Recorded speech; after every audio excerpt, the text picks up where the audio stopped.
ክቡራን ሚኒስትሮች፣ ሚኒስትር ደኤታዎች፣ የህዝብ ተወካዮች ምክር ቤት አባላት፣ የፌዴሬሽን ምክር ቤት አባላት፣ የኦሮሚያ ብሔራዊ ክልላዊ መንግስት ተወካዮች፣ የተለያዩ ዩኒቨርሲቲዎች ፕሬዝዳንቶች፣ አባገዳዎች፣ ሀደስንቄዎች፣ የጅማ ዞን አስተዳደር፣ የጅማ ከተማ ከንቲባ፣ አርቲስቶች፣ ጋዜጠኞች፣ ጥሪ የተደረገላችሁ ተሳታፊ እንግዶች፣ ለሁላችሁም ከዚህ ቀጥሎ ይሄንን የጅማ ስምምነት መግለጫን እንደሚከተለው አቀርባለሁ።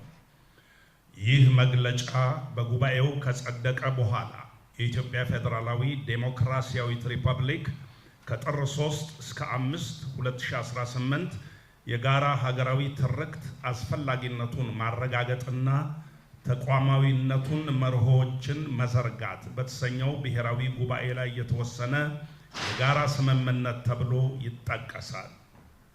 መግቢያ እኛ ከጥር 3 እስከ ጥር 5 2018 ዓመተ ምህረት በጅማ የተካሄደው የጋራ ሀገራዊ ትርክት መቀረጽ አስፈላጊነትና ተቋማዊ አቀራረብ በሚል አርዕስት ከፌዴራልና ከክልል መንግስታት፣ ከህገ መንግስታዊ ተቋማት፣ ከዩኒቨርሲቲዎችና የምርምር ተቋማት፣ ከሲቪል ማህበረሰብ፣ ከሃይማኖታዊ ተቋማት፣ ከመገናኛ ብዙሃን፣ ከግል ዘርፍ፣ ከወጣቶችና ከሴቶች ድርጅቶች እና ከገለልተኛ ምሁራን የተውጣጡ የኢትዮጵያ የረዥም የስልጣኔ ታሪክ፣ የባህል ባለጸጋነትና የጋራ የሰላም፣ የክብር፣ የፍትህና የብልጽግና ምኞት እየተመራን በተከታታይ የተፈጠሩ ፖለቲካዊ ስምምነቶች፣ የተጋጩ የታሪክ ትርጓሜዎችና የአንድነትና የመከፋፈል ዘመናት ያሉበትን የሀገራችንን ውስብስብ ፖለቲካዊ ጉዞ በጥልቀት ተገንዝበን ዘላቂ ሰላም፣ ዴሞክራሲያዊ ህጋዊነትና ተግባራዊ መንግስትነትን ብቻ ሳይሆን በፖሊሲና ተቋማዊ ማሻሻያ በጋራ ትርጉም፣ በጋራ ትውስታና በአንድ የሀገር አቀፍ ማዕቀፍ መደገፍ እንዳለበት በመገንዘብ የኢትዮጵያ ብዙህነት ቋንቋዊ፣ ባህላዊ፣ ሃይማኖታዊ፣ ክልላዊና ታሪካዊ እውነታ ሲሆን የመከፋፈል ምንጭ ሳይሆን የጥንካሬ አቅም መሆኑን በመቀበል እየተካሄደ ያለውን የብሔራዊ ውይይት ሂደት እንደ መሰረታዊ መድረክ በመገንዘብ ነገር ግን ውይይት ብቻ በቂ እንዳልሆነና በተቋማዊ በአእምሮአዊና በመገናኛ ማዕቀፎች መደገፍ እንዳለበት በመግለጽ በአካባቢያዊ የኢትዮጵያ ፍልስፍናዊ ትሩፋቶች የተመሰረተ በልዩነት ውስጥ አብሮ መገንባት፣ መካተት እና የጋራ ኃላፊነትን የሚያጎላ አመለካከት ተመርተን ይህንን የጅማ ስምምነት መግለጫ እንደ የጋራ ብሔራዊ ቁርጠኝነትና መመሪያ ሰነድ በዛሬው ዕለት በይፋ እናጸድቃለን። አንድ የጋራ ሀገራዊ ትርክት አስፈላጊነት። አንድ ኢትዮጵያ የሚከተሉትን ሚናዎች የሚያገለግል የጋራ ሀገራዊ ትርክት እንደሚያስፈልጋት እናረጋግጣለን። የተለያዩ የታሪክ ትውስታዎችን በአንድ የፖለቲካ ማህበረሰብ ውስጥ ማዋሃድ፣ በክልሎችና በትውልዶች መካከል ሞራላዊና ሲቪክ ተስማሚነት መፍጠር፣ ልዩነትን ሳያጠፉ ብሔራዊ አንድነትን ማጠናከር፣ የመንግስታዊ ቅቡልነትን፣ ህገ መንግስታዊነትና ዲሞክራሲያዊ ልማዶችን መመርኮዝ። ሁለት የጋራ ታላቅ ትርክት ከተጫነ ወይም ከሚያገል ትርክት በመሰረቱ ይለያል። እርሱ በጋራ የሚጻፍ እንጂ ከላይ የሚጫን አይደለም። አካታች እንጂ ደረጃዊ ወይም አስተዳደራዊ አይደለም። ተለዋዋጭና የሚያድግ እንጂ የተገደበ ወይም የተስተካከለ አይደለም። ሶስት የእንዲህ አይነት የጋራ አካታች አሰራር እጦት የሚከተሉትን አደጋዎች እንደሚያስከትል እንገነዘባለን። የብሔራዊ ውይይት መበታተንን፣ ዜሮ ድምር የማንነት ፖለቲካ፣ ደካማ ተቋማዊ ቅቡልነት፣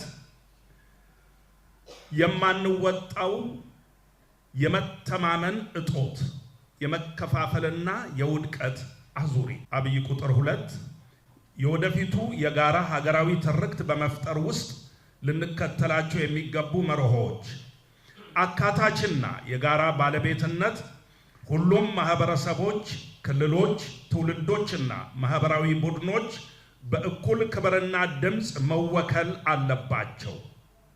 በአንድ ማዕቀፍ ውስጥ ያለ ብዝሃ ትውስታ የተለያዩ ታሪካዊ ልምዶችን፣ ቅራኔዎችንና አስተዋጽኦችን ማክበር እንጂ አንዱን በሌላው ላይ ማብለጥ ተገቢ አይደለም።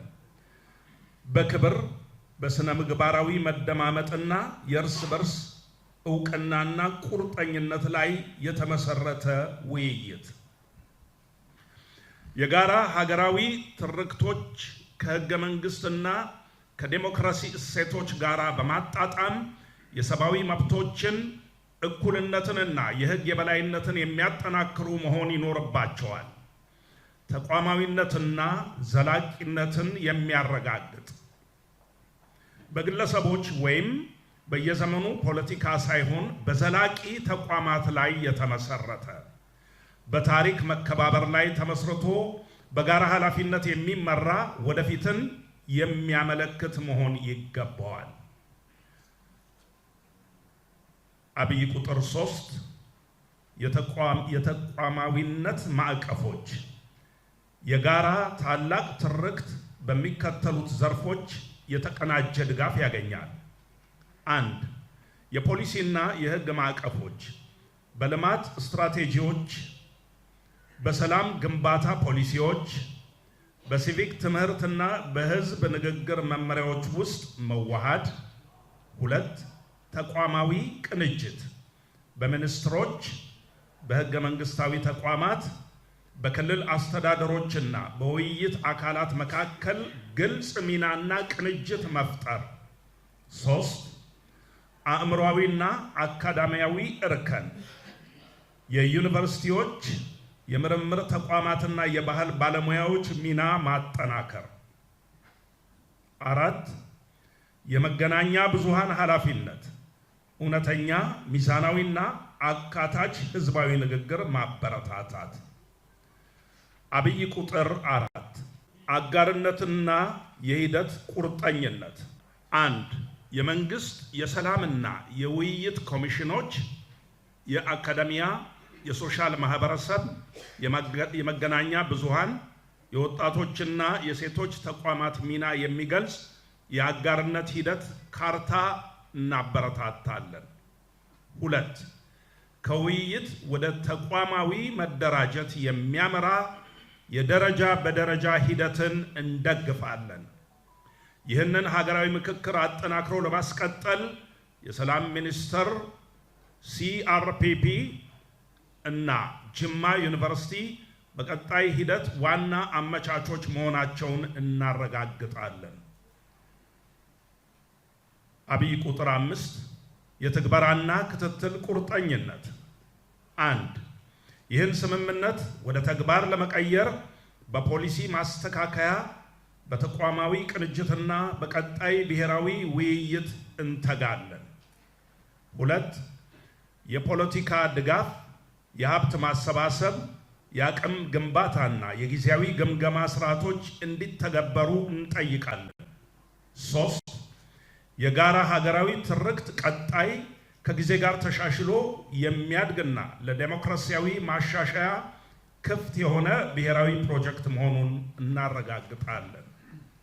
መዝጊያ የጅማ ስምምነት ኢትዮጵያ አንድነቷን በትዕዛዝ ሳይሆን ራሳቸው በሀገራቸውና በትርክቷ ውስጥ የሚያዩ ዜጎቿና በጋራ ታሪካቸው መሆኑን ያረጋግጣል። ጅማ የውይይት፣ የልውውጥና የእድሳት ከተማ በመሆን ይህን ብሔራዊ ቁርጠኝነት የሚወክል ምልክት ሆና ትቆማለች። ይህ የጋራ ስምምነት ጥር 5 2018 ዓመተ ምህረት በጅማ ጸደቀ።